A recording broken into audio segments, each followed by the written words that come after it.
Os voy a explicar cómo confeccionar el recibo de salario, es decir, la nómina.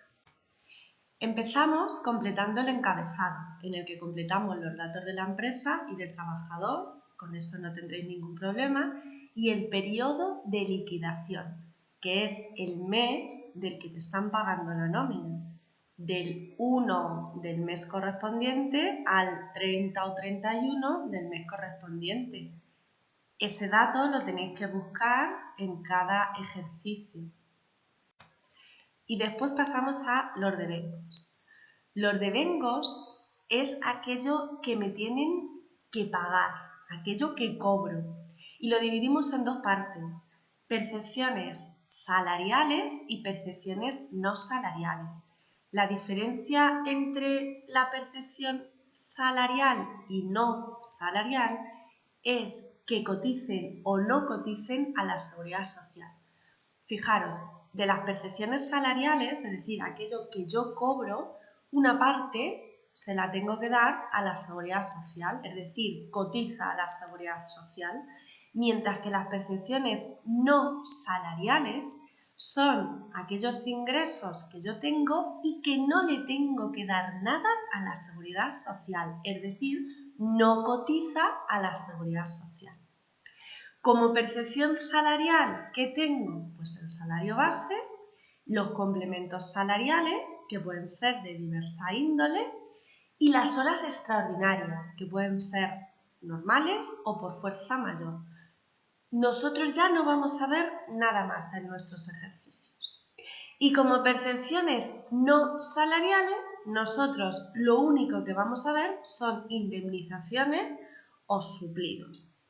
Vamos a ver los complementos salariales.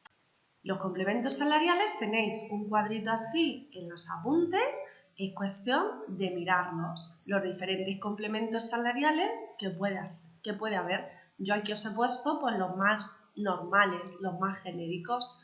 Uno de los que nos puede causar controversia es la antigüedad. El complemento por antigüedad me le pueden dar directamente la cantidad o me pueden pedir que lo calcule. ¿Cómo lo calculo? Pues lo primero que tengo que saber es los años de antigüedad del trabajador en la empresa. Pues por ejemplo, si lleva trabajando desde el 2000 y estamos en 2020, pues lleva 20 años trabajados. Si mi complemento por antigüedad me lo pagan en bienios, es decir, cada 2 años, ¿cuántos bienios tiene un trabajador? Pues divido el número de años que lleva trabajando en la empresa entre 2. Si mi complemento es por trienios, es decir, cada 3 años, pues divido el número de años trabajados en la empresa entre 3.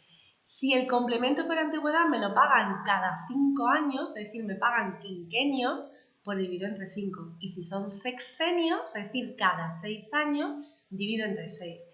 Y así puedo calcular cuántos bienios, trienios, quinquenios o sexenios tiene ese trabajador. El resultado de dividir, si me da con decimales, tengo que coger el número entero, es decir, los decimales me olvido, me quedo con el número que me sale redondito. Vale.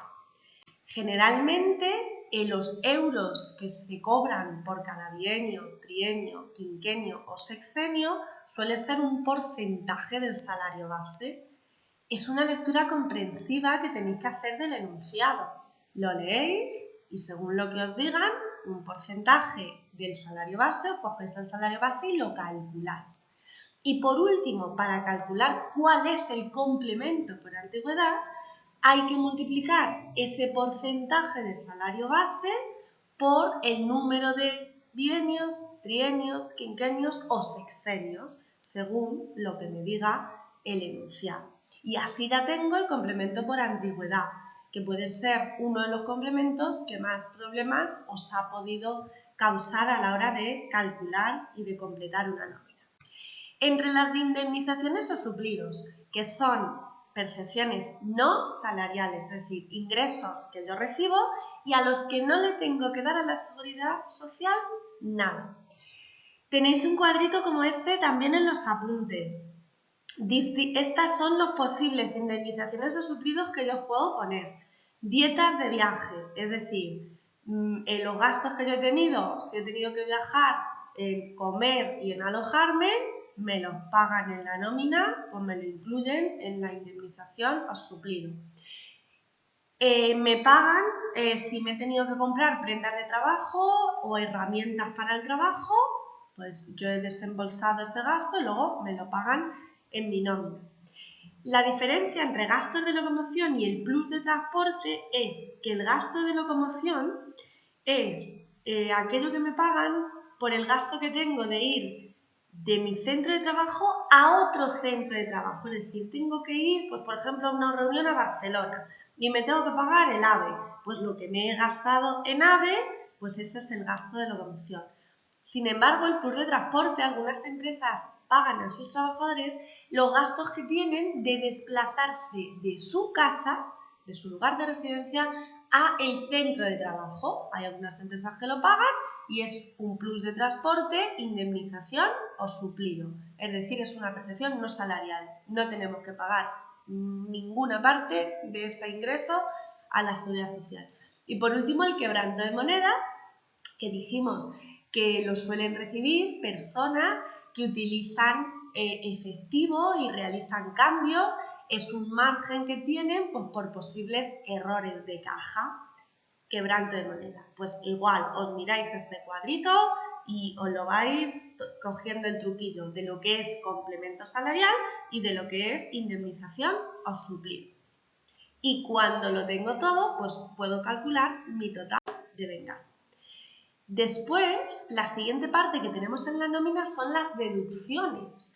Nosotros vamos a calcular solo dos tipos de deducciones. Las de la seguridad social, que es el primer cuadro que tenemos en rojo, y las del impuesto sobre la renta de las personas físicas, que es el segundo cuadro que os tengo marcado. Pero para poder calcular las deducciones se calculan como un porcentaje de una cantidad.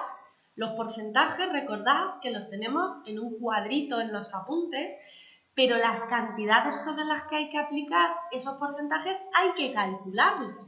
Esas cantidades son las bases de cotización, que es la última parte de la nómina. Lo tenemos al final del tomo y hay que hacerlo antes que las deducciones. Las bases de cotización, tenemos 5 bases que vamos a explicar cómo se calculan. Vale. La primera, base de cotización por contingencias comunes. La base de cotización por contingencias comunes es la suma de la remuneración mensual y de la prorrata de las pagas extras. La remuneración mensual es la suma de las percepciones salariales, fijaros en el cuadrito que os lo tengo ahí recuadrado, percepciones salariales, es decir, el salario base más los complementos salariales. No incluimos las horas extras ni las percepciones no salariales. Luego la remuneración mensual hay que calcularla sumando salario base y complementos salariales. No incluimos horas extras, no incluimos percepciones no salariales. Y la prorrata de las pagas extras. ¿Qué es eso? Fijaros, una paga extra, un trabajador tiene derecho a cobrarla cada 6 meses trabajados.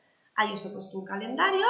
Yo trabajo enero, febrero, marzo, abril, mayo y junio y tengo derecho a una paga extra que recibo en junio. Por trabajar julio, agosto, septiembre, octubre, noviembre y diciembre, tengo derecho a cobrar otra paga extra que la recibo en diciembre. Vale, luego la paga extra se corresponde con 6 meses trabajados. La prorrata de paga extra, que es lo que nosotros tenemos que calcular, sería la paga extra que te corresponde a un mes. En vez de a los 6 meses, a un mes. Por eso dividimos entre 6.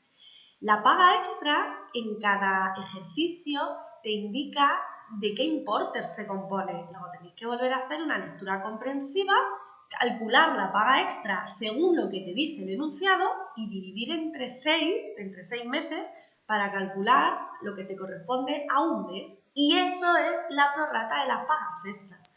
Pues una vez que tenemos la remuneración mensual calculada y la prorrata de la paga extra, sumo y obtengo la BCCC, que es la abreviatura de base de cotización por contingencias comunes.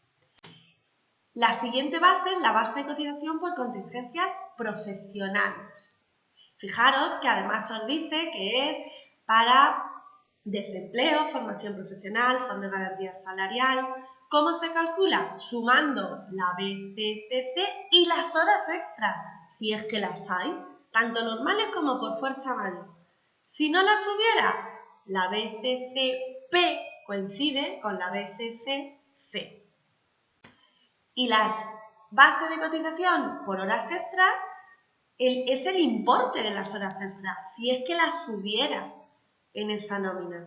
La base de cotización por horas extras por fuerza mayor es el importe de las horas extras por fuerza mayor, si es que las hubiera. Y por último, la base sujeta a retención del IRPF sería el total de vengado que hemos calculado al principio de la nómina. La base 3 y 4 no la va a haber en todas las nóminas, solo en aquellas en las que haya horas extras. El resto de bases, tanto la BCCC, la BCCP y la del IRPF, siempre las va a haber. Una vez que yo tengo calculadas estas cantidades, ya sí que puedo calcular las deducciones. Os he hecho aquí una relación de la base de cotización para qué deducción hay que utilizarla. Fijaros, en rosa os he puesto que la base de cotización por contingencias comunes se utiliza para calcular la deducción por contingencias comunes, como bien indica su nombre. Os digo que hay que leer. En morado os he puesto que la base de cotización por contingencias profesionales, la BCCP, hay que utilizarla para calcular la deducción de desempleo y formación profesional. En azul, la base de cotización por horas extras, hay que utilizarla para calcular la deducción, otras horas extras. La base de cotización por horas extraordinarias por fuerza mayor, en verde, se utiliza para las horas extraordinarias por fuerza mayor. Y en amarillo, la base de IRPF se utiliza para calcular la deducción del impuesto sobre la renta de las personas físicas. Entonces, colocamos cada base en cada deducción. Aquí tenéis el cuadro. Es hacer una lectura y hasta que lo aprendáis, pues fijaros estas relaciones en colores. Calculamos las contingencias comunes, el porcentaje que se aplica es el 4,7%. Lo tenéis en el cuadro que os puse en los apuntes, pero lo recordamos, siempre es el 4,70 y se le aplica a la BCCC en rosa. Desempleo, el porcentaje va a ser 1,55 si es un contrato indefinido o 1,60% si es contrato temporal y se le aplica a la BCCP. Formación profesional es un 0,10% a la BCCP. Luego desempleo y formación profesional se utiliza la BCCP, el morado. Horas extraordinarias por fuerza mayor es un 2%. Y se aplica pues, a las horas extras por fuerza mayor, a su importe. Otras horas extraordinarias, es decir, las que no hacemos por fuerza mayor, se le aplica el 4,7%. ¿Y a qué se aplica? Pues a lo que me han pagado por hacer horas extras, al importe de las horas extras, en verdecito. Y por último, IRPF, el porcentaje que me diga el enunciado, que va a ser en cada enunciado un porcentaje, se le aplica al total de vengado, ¿vale? Una vez que tenemos todo esto calculado, tengo el total de vengado, que es todo lo que yo tendría que cobrar.